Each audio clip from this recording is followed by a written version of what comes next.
Okay, I'm going to go ahead and get us started because I want to make sure that we have plenty of time for discussion after today's talk. So thank you to everyone for being here. We're delighted today to welcome Dr. Emilio Zagheni for today's SAD seminar, Spatial Analytics and Data 2022. We're still here. Today's speaker is Executive Director of the Max Planck Institute for Demographic Research, Head of the Laboratory of Digital and Computational Demography, and an Affiliate Associate Professor of Sociology at the University of Washington. He received his PhD in demography from UC Berkeley, and his research focuses on migration, especially how migration and the integration of migrants can be managed against a background of population aging and crises. Zagheni's methodological focus is also on developing a digital demography. In other words, implementing techniques that turn the traces people leave on the internet and on social media into data suitable for use in demographic research. He's best known for his work on combining digital trace data and traditional sources to track and understand migration and to advance population science. In 2016, he received the Trailblazer Award for Demographic Analysis from the European Association for Population Studies for his role in developing the field of digital and computational demography. We are delighted to welcome you to the Spatial Analytics and Data Seminar Series. For those who are attending, just some quick logistics. If you could use the Q&A functionality at the bottom of your Zoom screen to leave any questions or comments for the speaker, we'll use those to get the discussion started after the talk. And with that, I'll turn the floor over to you, Dr. Zagheni, for your talk on migration of scholars and development, evidence from bibliometric data. Thank you, Rachel, for this very nice gracious introduction, and thank you for the invitation. It's really an honor and a pleasure to be part of this seminar series of the Alan Turing Institute on spatial analytics and data. So let me share my screen.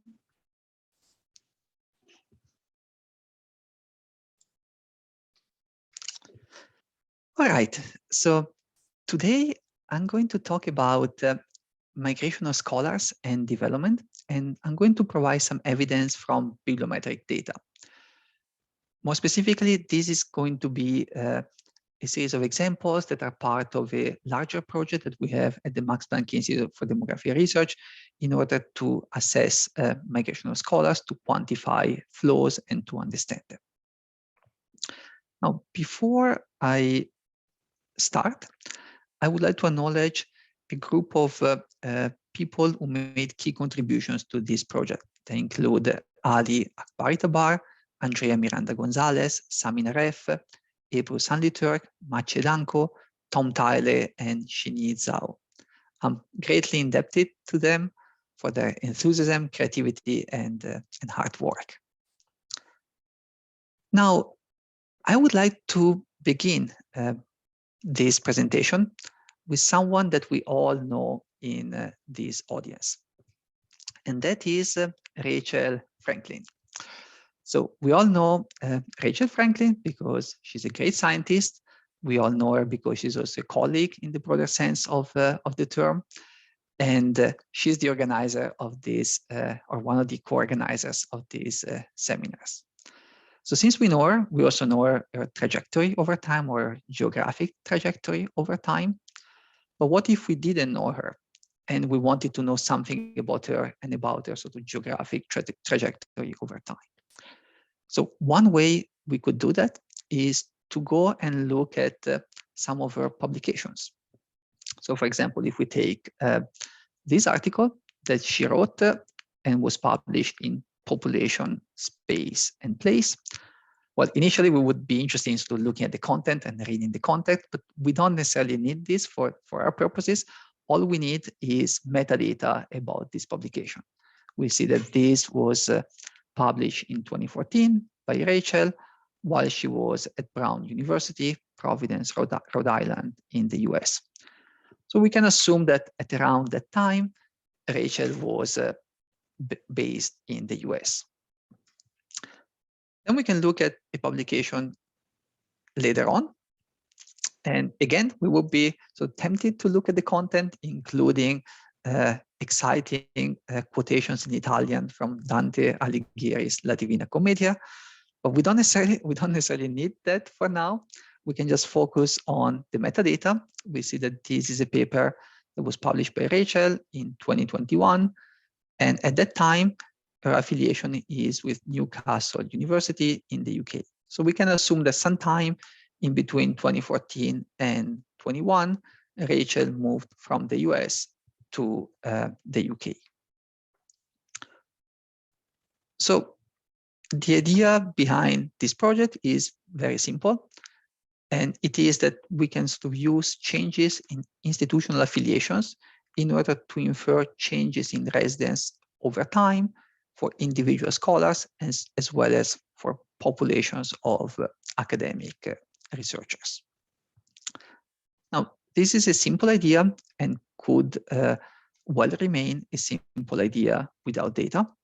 But I would argue that this is also a scalable idea. In particular, this is a scalable idea because of the increasing availability of large-scale bibliometric data. For this study, we used data from Scopus, which is one of the major abstract and citation databases. It includes over 77 million articles from journals, books, conference proceedings, and so on. Those were written by more than 16 million authors that were affiliated with more than 70,000 institutions. This is proprietary data. We were able to have access to this data thanks to the efforts of the Max Planck Digital Library and the German Competence Center for Bibliometrics. And so we're very grateful to these institutions for making access to the data possible. So one of the goals of this project is to understand flows at the micro level and at the macro levels for scholars, academic scientists. One of the goals is to understand whether the so-called brain drain is a real issue or not, or under what circumstances it may be a real issue or not. And more broadly, how migration of scholars is related with economic development.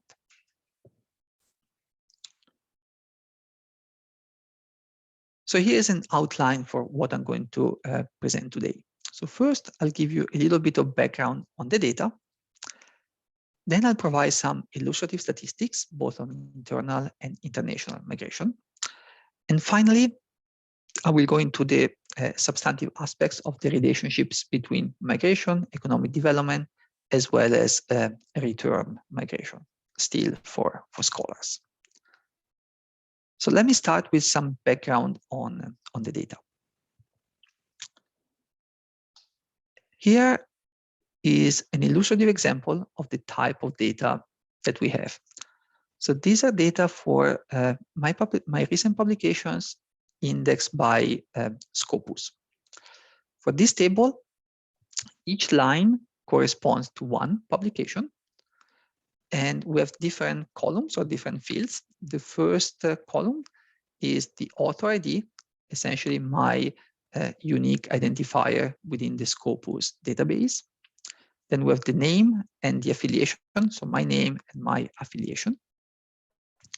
Then we have the year of publication for each of these articles, as well as the country associated to the institutional affiliation. Now, if you look at this data quickly, you will see that from 2015, most of my publications were, most of my publications were in the US. I lost connection for a second, so hopefully you didn't miss anything. If you missed something, maybe Rachel can block me or interrupt me. So most of my publications were in the US. And then suddenly, starting from 2018, I have a few publications in the US and a few publications in Germany, and then they're mostly Germany. So based on this data, you can easily infer that around 2018, I move from the US to Germany. Now, I'm showing you this data also to present some of the limitations of this data or the issues. One of the obvious issues is missingness in some circumstances. For example, for this publication, there is the author, but there's no information about the institution. So for this specific publication, we don't know the institution, and so we can't infer the country. Then there are some rows that have an error. So for example, for this publication, my name is associated with the Qatar Computing Research Institute, and so I'm classified as being in Qatar. Now, we know the reason. There are some types of publications, and those are introductions to conference proceedings, where only the affiliation of the first author is recorded in Scopus. And in that case, the first author was affiliated with the Qatar Computing Research Institute. And so I appear to be in Qatar as well. But since we are aware of these types of issues with these types of publications, we filtered out all the publications from that category.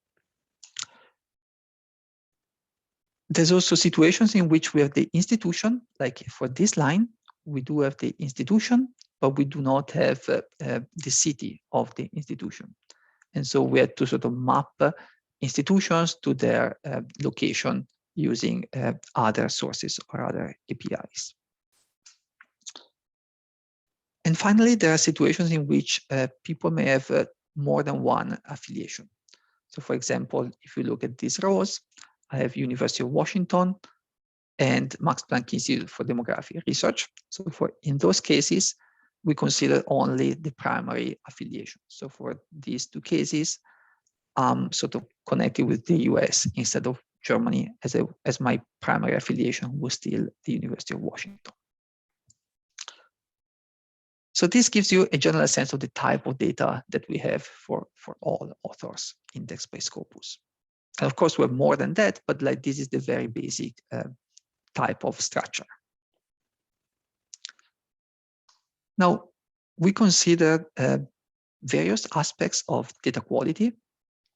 And in the end, we decided to go for Scopus instead of its main competitor, which is Web of Science, mainly because Scopus is known as the best database in terms of author name disambiguation, which is the ability of separating individuals who share both the first and the last name. More specifically, Scopus made quite a bit of effort on this, and it turns out that more than 90% of author profiles do not include publications that were written by someone else. And Scopus is also quite complete. For more than 90% of author profiles, those include all publications written by the author. So it's considered to be the highest quality database. In terms of organizations, we also have issues with disambiguation. So for example, the same name may sort of appear in different ways with abbreviations and so on, or acronyms. And so we did use an API from the Research Organization Registry to map all the names for research organizations into one harmonized name.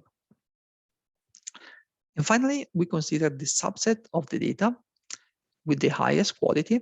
In particular, we consider the period from 1996 to 2020, because that's the period for which Scopus made the largest investments in order to improve the data quality.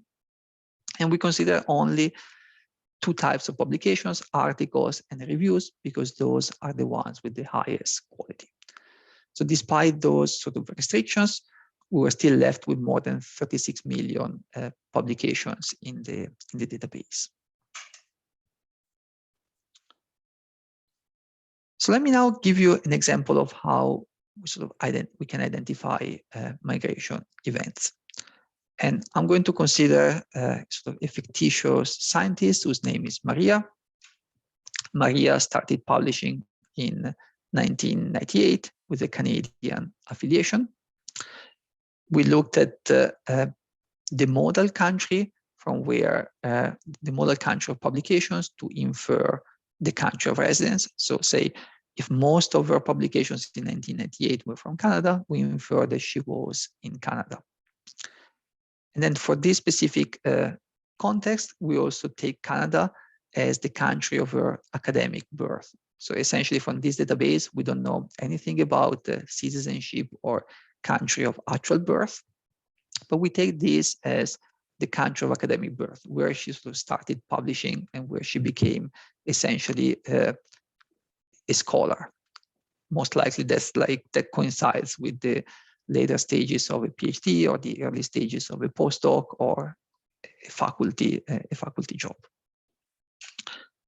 We do the same thing for every year. We calculate the model country of publications and we get Canada, Canada, Canada, Canada. Then eventually we see a change in model country of publications. And so we can infer that Maria moved from Canada to the US between 2001 and 2002. Now, I want to point to another example that's, let's consider Joe, which has a similar trajectory as Maria. He starts in Canada and then he moves to the US. I want to point to this example because we also have an issue in some circumstances of left truncation. So for example, we take the data only from 1996. And so in this case, we would think that 1996 is the country of academic, is the year of academic birth for Joe, but we don't know whether he had been publishing for 10 years before or something like that. And so as I will sort of get into this later, for the analysis that sort of require a starting time or like the year of birth, we sort of remove the first years so that tends to sort of reduce the problem of left truncation. So if someone doesn't publish up until 2000 and then starts publishing in 2000, it's still possible that he or she had published in the 1990s, but it's less likely.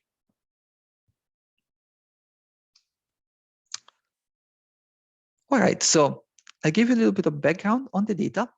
Now let me go into some illustrative statistics on internal and international migration.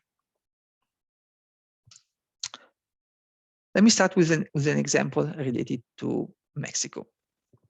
So this is a map that shows the 32 states of Mexico that can be aggregated into various regions: North, Center, Pacific Coast, Mexico City, Gulf of Mexico.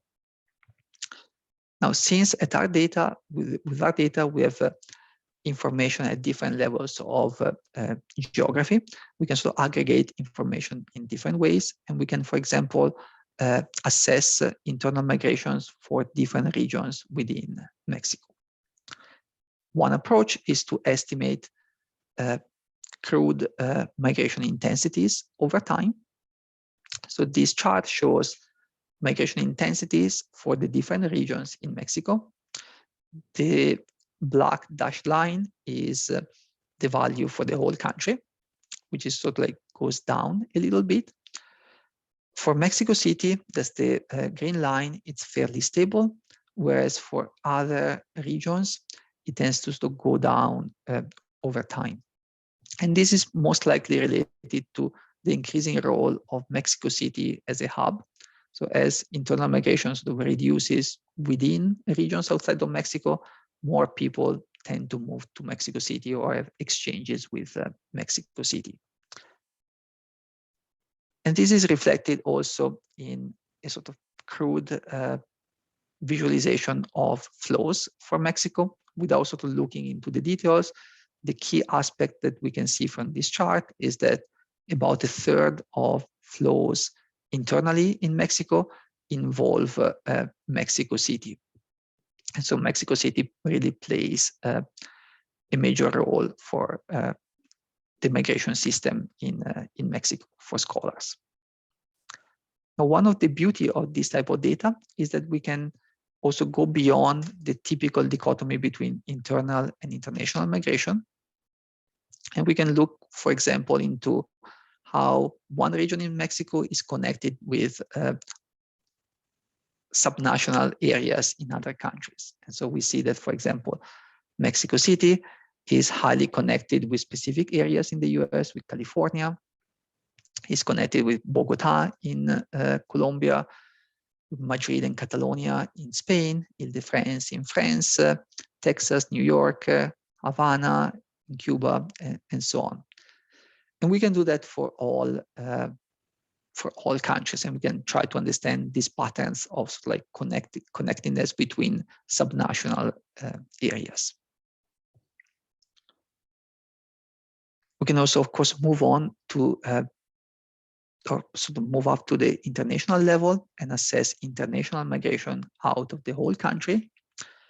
This chart, for example, shows out-migration rates from Mexico City, from Mexico, the country, to the top 5 destination countries. So, for example, if we take this value over here, USA 2003, this value on the numerator would have the number of people who moved from Mexico to the US in 2003, and on the denominator would have the number of active scholars in Mexico in 2003. So if we look at this chart, we see that for some of the top destination countries like Spain, Great Britain, France, and Canada, there's a fairly flat trend, whereas we see a decrease in movements towards the US, and then it sort of flattens out towards more recent years. So this is an example from the point of view of Mexico. We can then look at the other way around from the US. So this is the same type of chart, just that from the US to the top 5 destination countries for the US. We see relatively stable patterns for destination countries like Great Britain, Canada, Japan, and Germany. And we see a very rapid increase in migration rates towards China. And this could potentially include return migration of Chinese scholars. And then again, we can sort of look at the picture from the Chinese perspective. And if we do that, this is the same chart as before, just from China. We see that from China, there's a fairly stable pattern to some top destination countries like Hong Kong, Japan, Germany, and Great Britain. We saw a rapid decrease at the beginning in the rates towards the US, and then it sort of flattened down and it's fairly stable. So these rates are stable, but at the same time, the denominator for China is increasing. There are more and more scholars in China. So if we look at flows, there is an increasing number of people who move from China to the US. If we look at rates or the propensity to migrate, that has been fairly stable over time. Now, we can also move to measures of net gain or net loss. And this is net migration rate, which is essentially the difference between in-migration rates and out-migration rates. If we look at a country like the US over time, we see that the US is consistently above the value of 0. So that means that on average, more scholars go to the US than leave the country at any given time. China was sort of below 0, and then at around 2011 sort of went above 0, and it's sort of staying above 0 at the moment. So more people are moving to China than are leaving China. Japan has been sort of consistently below 0 and fairly stable. India was at quite negative levels, so picked up a little bit, and now we don't know whether this is just a temporary fluctuation or is sort of catching up and sort of moving close towards net migration equal to 0. If we move closer and we look at Europe, this is the picture for some of European countries. Spain had positive net migration rates up until around 2011. After the recession, it sort of dramatically went down. And it's unclear whether it's sort of picking up now or not, or this is just a short-term fluctuation. If we look at Germany, that's a little bit like the mirror image of Spain. It was sort of negative in the early 2000s, and this picked up, and now it's hovering around 0. Italy was at around 0, and then sort of moved to lower and lower levels. And now it's definitely sending scholars to other countries at a higher rate than it is receiving scholars.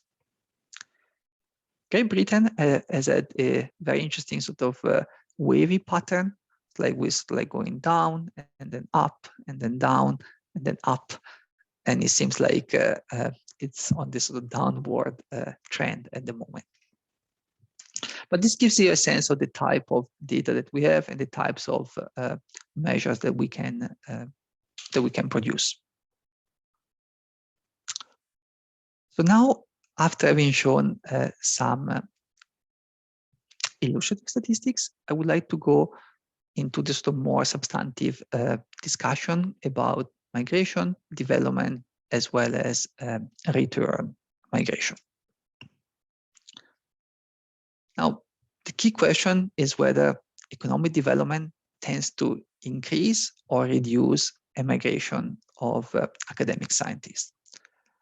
There is extensive literature on migration and development for the whole population. Typically, we know that economic development tends to displace labor from agrarian societies. And as a result, with economic development, we see initially an increase in migration in the short term, and then in the medium and long term, out migration tends to go down. But then we also know that migration processes are quite heterogeneous. And so different subgroups of the population may experience different levels of migration and different patterns. We do have a number of theories on high-skill migration that can provide some guidance on the potential mechanisms, or the potential incentives and factors that may drive patterns of high-skill migrants. At the same time, the key bottleneck is related to data. We don't necessarily have high-quality data on migration for different subgroups of the population over a long period of time. And so for this specific study, we focus on this specific group of academic scientists. That is an important group in terms of explaining innovation and circulation of ideas. And it's also a group for which we have highly detailed and longitudinal data from these sources, like the Scopus database. So what we did is that we used a statistical model, the generalized additive mixed model, that allows us to model nonlinear relationships with penalized smooth functions. So what we did is that essentially we model the logarithm of outmigration counts. We also include the denominator as an offset term here as the log of exposure. And then as explanatory variables, we consider GDP per capita, the year over time, as well as we include some random effects for countries and random slopes for each country with respect to GDP. So this slope with respect to GDP. So I'm not going to go too much into the details for the statistical model. I'm happy to sort of address any questions if you have. I'm going to sort of move into one of the key findings. So this is a chart that shows outmigration rates per 1,000 scholars with respect to GDP per capita in US dollars. Each data point is a country and for different levels of GDP. This box plot indicates the median and the interquartile range of the observations at each level of GDP. The colorful light lines are the predictions at the level of each country. And then we have two predictions for averages. So the blue line is the prediction of the average for the model that does not include country random effects, whereas the orange one is the one that includes country random effects.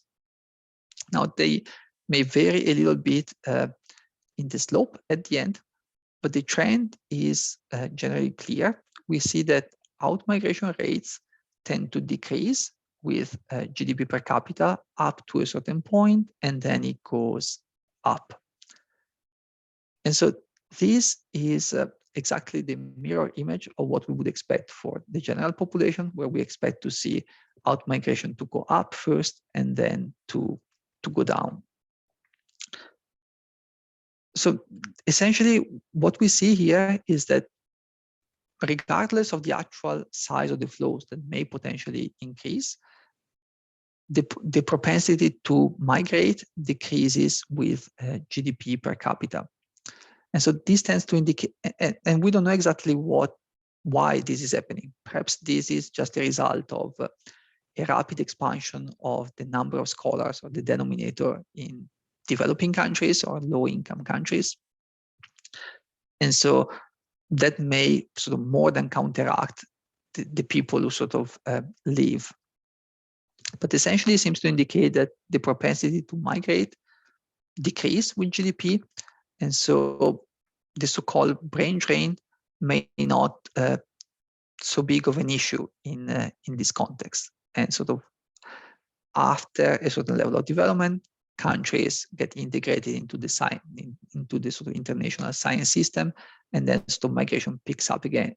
Migration rates go up as sort of there's more movement between countries.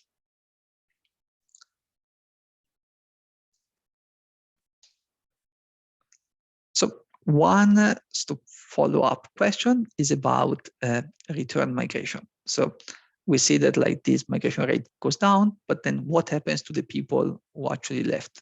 Are they returning to the country where they sort of developed as scholars or not? So for this question, we sort of took advantage of the longitudinal aspect of this data, and we considered one cohort. We call it the 2000 cohort. Let me give you an illustrative example. Let's take a scientist whose name is Jenny as an example. We consider scientists who didn't publish before 2000. So we don't want to have publications here at the beginning because we want to sort of reduce the left truncation potential issue. So we say we only consider scientists whose first publication is between 2000 and 2005 and who have 3 consecutive years of publication in a country that we call country of academic origin. So in this case, Jenny is from Canada academically. She published for 3 years in Canada.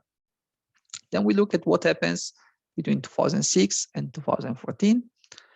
And we want to consider migrants. So she has to have at least 3 consecutive years in a country different than the country of origin. In this case, she spent some time in the UK and in the US. And then we look at what happens 10 years after. So 10 years after the first cutoff, we look at whether she goes back to the original country or she is somewhere else. So as she spends 3 consecutive years back into the country of origin, we so classify this case as a return migrant. So someone who 10 years after sort of starting their academic career, go back to the country of academic origin. As a sort of slightly different example, this is John, similar pattern as Jenny, except that he starts in Canada, moves to the UK, and then doesn't go back to Canada. It could be in any other countries.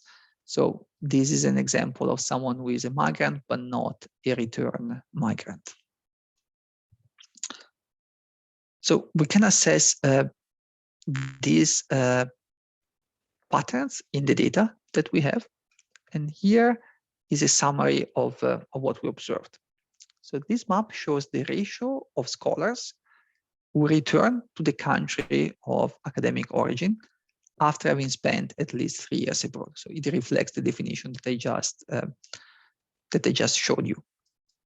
And that's an operational definition. We use it sort of for practical purposes. There could be other definitions that could be tested. So in this chart, we see that the purple values indicate low levels of return migration, whereas the orange and yellowish values indicate high levels of return migration. So if we look at this map, we would see that typically for rich countries, for high-income countries, the level of return migration is fairly low. And this is not unsurprising. It may be related to the fact that a number of people who sort of start their academic career in high-income countries, maybe students from other countries who would then sort of return to their home country, and they tend not to go back to the country where they study. Or it could also be the case that these countries are very highly integrated, and once people sort of leave one country, they may be more likely to move to a third country rather than returning to the country of academic origin. But then when we look at sort of low and middle income countries, we see that those tend to be more in the orange area, indicating that sort of 10 years after having moved, a fairly significant fraction of scholars returns to the country of academic origin. So say someone who started their academic career in Brazil, they may move somewhere else for a few years, and 10 years after, they're more likely to return to Brazil. Or like about 40% of them are returning to Brazil 10 years after for this cohort of 2000. And so this again would point to a situation in which maybe the brain drain is not so much of a big issue as we might think, but at least in the context of academic scholars, we may observe more of a sort of circulation of scientists, and sort of scientists who sort of move to other countries, gain skills, and a significant portion of them returns and may sort of help develop the science system in their countries of academic origin. Now, these are very sort of rough and initial results, but that's what we seem to observe at the moment. And if you have any sort of comments or suggestions, that would be very helpful, as this is really work in progress. So I'll go back to the outline. I talked a little bit about the data. I showed you some illustrative statistics, and then I went into this relationship between migration, development, and return migration. Now, to conclude, one of the key contributions has been the production of a new database for the study of academic migration at the micro and macro level, and that's a bigger project that we are developing at the Max Planck Institute for Demographic Research, and we hope to be able to make this data in an anonymized form available publicly as soon as possible. It may still take a few months, but that's something like that we want to make available. There's initial evidence that economic development does not necessarily increase the propensity of academic out-migration. In fact, it might reduce, and that's sort of counterintuitive compared to the existing literature on overall trends. Then again, there is a lot more that should be considered. There's the gender dimension that we haven't considered yet. There's the role of institutions, the role of networks of collaborations among scientists and how they change over time and with development and so on. And also how to link this database to additional data sources in order to enrich this information that we have on scholars. So with this, I will end here, and I'm happy to sort of take any questions or engage in any conversation depending on what's more relevant for you. Thank you. Thank you for your attention. Super, thank you so much. So there are definitely a couple of questions in the chat. I'll take the first one, well, the most recent one first, but to everyone else who's on here, we definitely look forward to your questions or comments. So if you want to drop those while we're taking the first batch of questions, that'd be great. So Shenshan Zhao asks a question about scholar collaboration and says he wonders if more migration improves scholars' collaboration, publication achievements. And this, of course, might be a next question from the research that would take extra data to analyze, but it is an interesting question whether there are benefits that accrue to individual researchers from migration and how one would measure that. But thank you. I don't know if I pronounce your name correctly, Quenshan. That's a very good question. And in fact, there is a little bit of literature in the sort of science of science or scientometrics field on this. The typical metric that people use, and that's because that's available in these databases, is number of citations. And so people tend to look at how number of citations change after migration. And initial evidence that is not necessarily causal, but more sort of observational, it's hard to tell whether it's migration or it's selection that sort of plays a role, indicates that scholars who migrate more also have higher levels of citations. And so to some extent, it's a sort of parallel literature to the literature on migration and income, and sort of like the impact of sort of migrating on income in a broader sense, where like instead of using income as the outcome measure, citations are considered as the outcome measures. And then there's sort of like branches of that literature that also consider the potential implications in terms of gender disparities. And this is something that we're also interested in sort of expanding.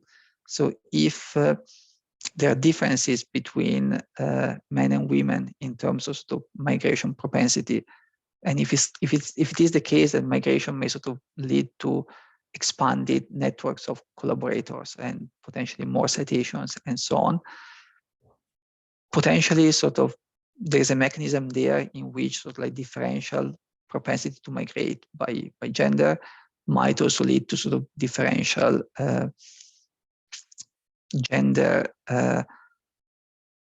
outcomes along certain dimensions. And it may in some dimensions, but not in other dimensions. So if for some dimensions, citations is important, for others is collaborations or publications in certain venues and so on. So it depends a little bit on the dimension, but that's certainly something that is a central question. There is a little bit of literature on this, but there are also lots of open questions. So it's also like an exciting area to study. Yeah, I would think that disentangling the sort of the causal relationship would be fun, because what you want to know is, do you sort of advise your students and postdocs to migrate as much as, well, maybe not as much as possible, but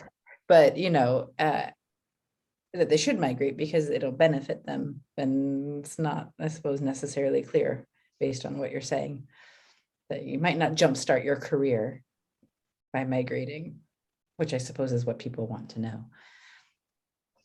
Yeah, and so let's see. Yeah, so these are great points, and to some extent, some of these questions could be addressed with this data,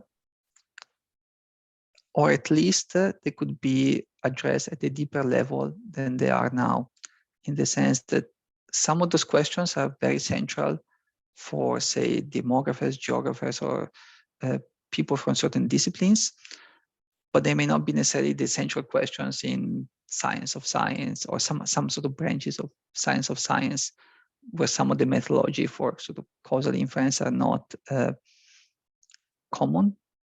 And so the combination of like having sort of people from different disciplines look at this data may sort of lead to fertile ground for also methodological development on sort of assessing these relationships. Yeah, I mean, I suppose you have data on, you talked about migrants, but I guess you have data on stayers too. in the sense that Data on what? stayers, those who don't migrate. I mean, I suppose Yeah. it makes for a massive data set, but it'd be interesting to know what the differences are between those who sort of stay either inside their country or at the same institution for their entire career.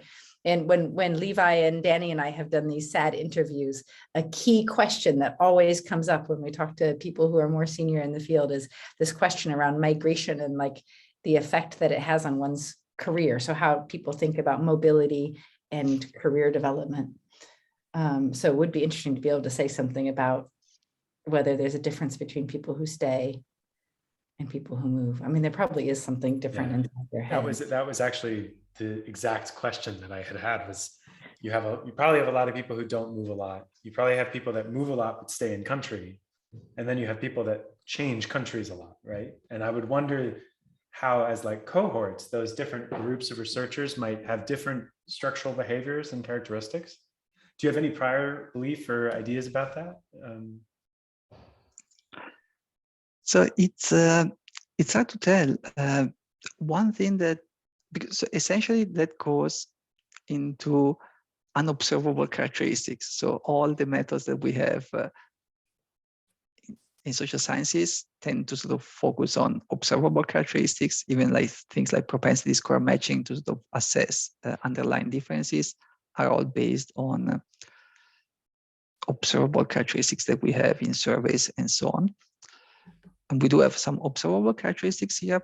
Perhaps one of the things that could be useful from this data is to see whether there is something unobservable, but that can be potentially partially inferred if you look also at the text of the work. So maybe there are certain topics or certain fields where like people are more likely to move, or people who sort of tend to sort of collaborate across fields may have something that is sort of slightly different from others. It's hard to tell, but potentially there is some in the metadata. There isn't only the information about the movements or the institutions, but also the abstracts of the papers, and there's information about the fields classified by Scopus, where the publication is happening, or also like preferences, not preference, but also revealed preferences for number of co-authors that may sort of vary again by field, but also within fields, there may be sort of people who tend to publish with many people and people who still publish only with a few people, or just solo authors. And maybe some of this information may potentially reveal something about unobservable characteristics. That made me think it's also interesting to think about the people who drop out of the sample, the people that you observe earlier at any point in your study period, and then who stop being observed. And of course, you don't know what they do because you don't see them in the data, but I don't know where, I suppose, where they start from, because I was just thinking this is tricky to even think about movers and stayers because we don't really observe the people who, even the stayers are people who've remained in the system, right? Not the people who've sort of been flushed out. And for some countries that probably really matters, right? I mean, you think about some countries where, well, anyway, I imagine that there are, well, even in the United States, that you can't compare the movers and the stayers because you've lost a lot of people who couldn't be stayers, who would have happily been, but are forced out of academia altogether or drop out. Super interesting. Yeah, that's a very good, that's a very relevant aspect. So for some people, we don't know. And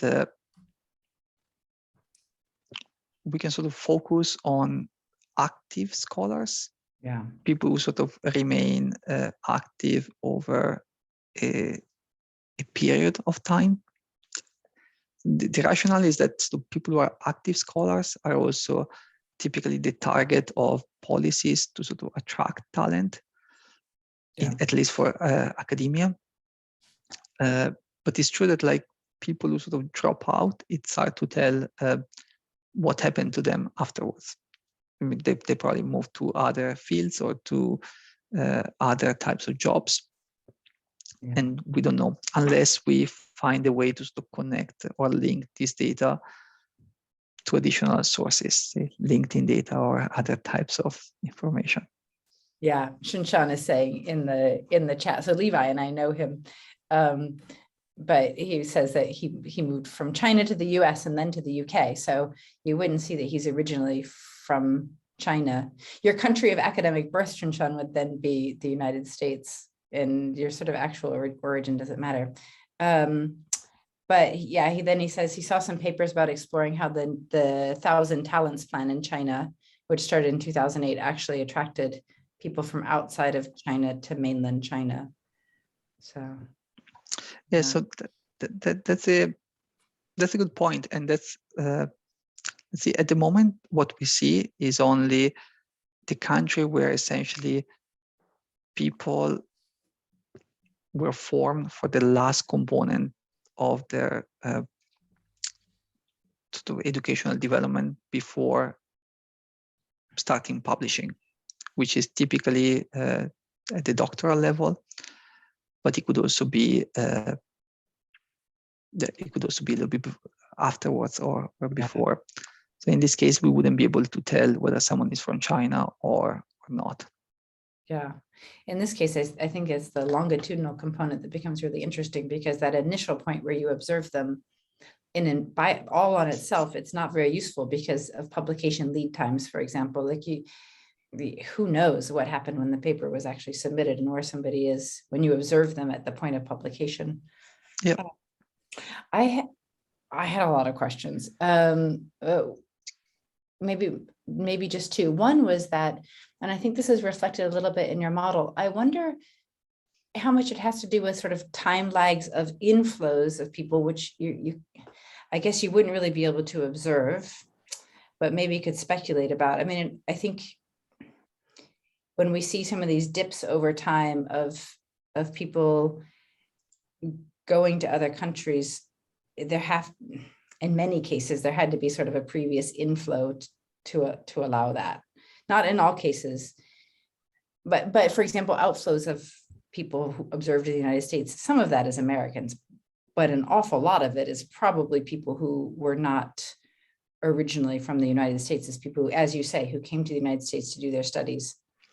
And so I wonder if you could have like a lag of inflows from a few years before, which doesn't, yeah, now that I'm thinking about it, it's problematic because you're only getting the publication piece. But I think somehow it's that, I think there's this temporal connection to sort of who came in before, so that you can then observe them leaving later. Like China. Yeah. China is a really good example of this, right? That part of what we're observing is flows of how many people are actually leaving China in the first place to go study elsewhere. And that over time, China, I think, produces more in-house or endogenously and less people going to study somewhere else and then returning later, I think. Yep. Anyway, that was one. So these are some of the limitations of the data. Yeah. One way to potentially address this is to run a survey. So essentially, the papers have the email address of the scholars, and they could be contacted for a survey. There are some advantages and disadvantages. So the main advantage of the data, the way it is that anybody who published is part of the data, regardless of whether they have time to answer a question or not. Whenever you sort of ask people for something, many people wouldn't have time or wouldn't be willing to participate in a survey, but you will get sort of deeper information for those who do participate. And so there will be some trade-offs there. If you can contact people and link their information to the publication history, that will give additional data points. Yeah, we're working on something similar with Taylor and Francis right now for the Regional Studies Association, looking at pandemic impacts on publication, especially gendered impacts. And you can attribute gender to authors, but ideally you just ask them, just because it's just a minefield to sort of assume gender identity, but it's tricky because not everyone's going to respond to a survey, whereas you've got all the data right there. You have all the names of Yeah. everyone who submitted a paper for the last 5 years. It's easier to do it. So just, if I could just ask one last question, because I think, I was thinking about all of the research about sort of impacts of universities for local and regional development, like the importance of universities and higher education for, for innovation, entrepreneurship, development. And you can't get at this from your data, but it's an interesting question to think about whether affiliation for researchers and their movements, how that accrues to the institution. And I'm thinking about post-pandemic, when there's probably an increase in people who have an affiliation, but are not located in that place. Right, more remote working than we probably had before. I'm going to guess that previously we had more people who were located at least in the same country. That who's getting the benefit of that research? Does the university get the same benefits then if people aren't located there? Is it something about actually having the human capital in place, or is it only about having numbers of papers that come out that accrue to the institution? And Yeah, so these are very good questions, and a lot of these data are actually used for some of these purposes. Like they're used mostly by universities and by deans and by department heads to assess productivity of departments and so on, to some extent. And then, like at a higher level, to assess the impact of research on sort of innovations. And often in that context, the link is what happens is that people connect this data with databases on patents, for example. Yes. And they sort of bring this together and use patents as a measure of sort of like how sort of research translates into innovations that has economic potentials. Yeah. And there are all these databases for patents, but they're a little bit more sort of limited. Like maybe there's one database that is very good for the US, where you can also connect it with dissertations and so on. And it's maybe a little bit more fragmented at the moment, but it's going to be unified as well. Yeah. Xunshan had a last question, sort of comment about using names to do classifications, because you could probably pretty easily separate Chinese, Korean, Japanese names. So you might also be able to do something for Western names. So this is something that has been done in the literature, and that we're also doing at the moment, trying to use the best practices in the literature to use first names and last names, and to add the gender dimension. And so essentially, the idea is that various sort of databases and different approaches have been used to classify this, also because names, like the same name, say Andrea in the US is a woman, but in Italy is a man. And so there are some databases that are also sort of organized in a way that they account for geographical differences in the usage of the same names. And we're testing some of these. So essentially, we're trying to look at different approaches with different sort of databases, and when they match, when they don't, and also compare those with some sort of manually classified information. So like essentially, one person sort of looks at these people and sort of looks at whether they're men or women, and they sort of mix success. And in some cases, it works well. In some others, it doesn't. Yes, well, Xunshan says thank you, and I say thank you also. Thank you so much for doing this. And Levi's usually really efficient about getting this up on YouTube, and then hopefully you also let everyone know when it's on YouTube, just for audience purposes. Yeah, hopefully it'll be uploaded by Thursday. So yeah. And I don't know, often Levi has an announcement for the next talk, but I'm not sure when our next one is. I think we have a little break now.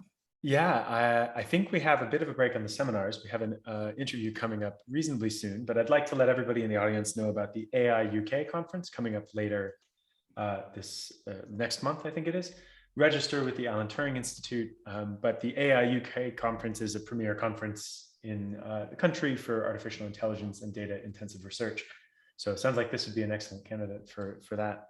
But it's sponsored by the Alan Turing Institute, which sponsors this talk. So anyway, thank you very much, Emilio. Really appreciate it. And we'll get it up on YouTube very soon. Oh, my pleasure. Thank you very much for inviting me.